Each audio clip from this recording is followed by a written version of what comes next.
If you're a soccer fan this summer in South Florida, you're in luck. The Wynwood Marketplace has completely transformed itself into the ultimate spot to catch your favorite team during the 2018 FIFA World Cup.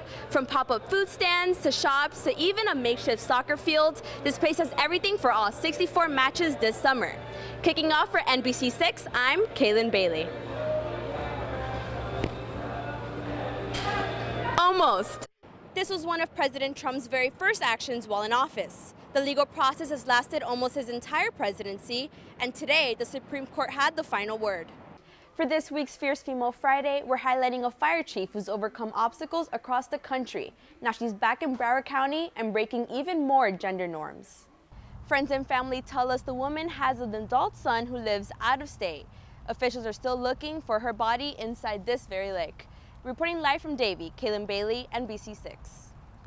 If there's anything better than Miami during summertime, it's Miami during World Cup season. Today is day one of the 2018 FIFA World Cup, and I'm here in Brickell at Fado Irish Pub, where fans have gathered up for some drinks and food for match number 1, Russia versus Saudi Arabia.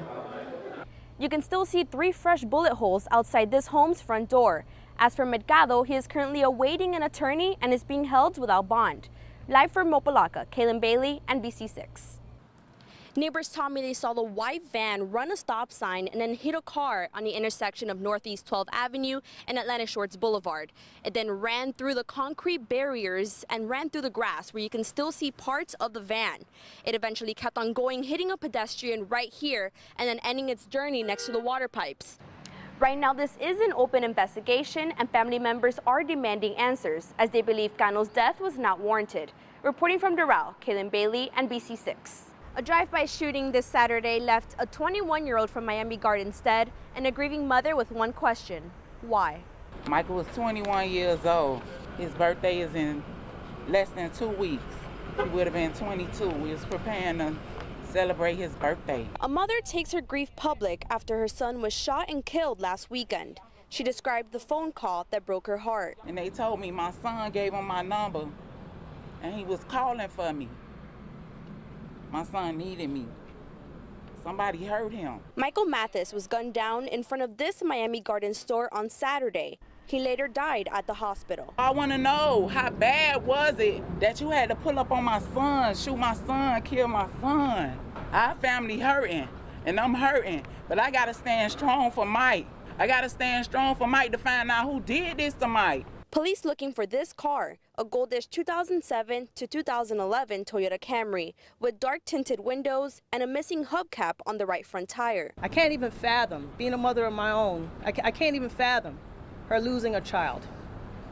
We have to put the guns down. The chief of police is overseeing Mathis's case, as well as a series of shootings in Miami Gardens. 6 in 4 days, 2 fatal. All the efforts that we're doing here in the city, I mean, it's ridiculous how people just don't value other people's lives. You know, every day, you know, I turn around and things have been happening the last couple of days, and it's just senseless. Police believe the witnesses could help bring the gunman to justice. If you're a witness, if you saw something, there was a bill that was passed last year, please, it protects you.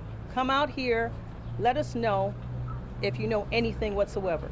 Now, police urge anyone with any information to call Crime Stoppers. Reporting for NBC6, I'm Kaylin Bailey.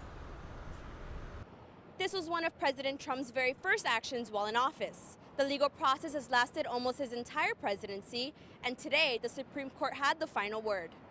A victory for President Trump. The Supreme Court decides to uphold the travel ban from a handful of majority Muslim countries. The action sparking protests at airports across the country last year, the court today ruled 5-4 that the president acted within his authority, taking action to protect the U.S. from outside threats.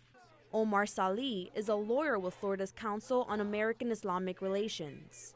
It's not okay to base fear of safety and security on a particular race or nationality.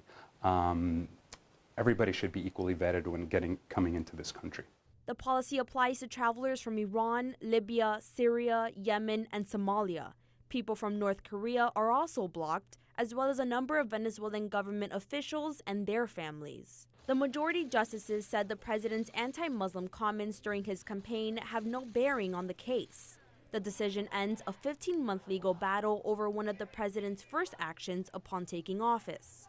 Mr. Trump's reaction today? A tremendous success, a tremendous victory for the American people and for our Constitution. After several courts ruled against the president, today the highest court sided with him.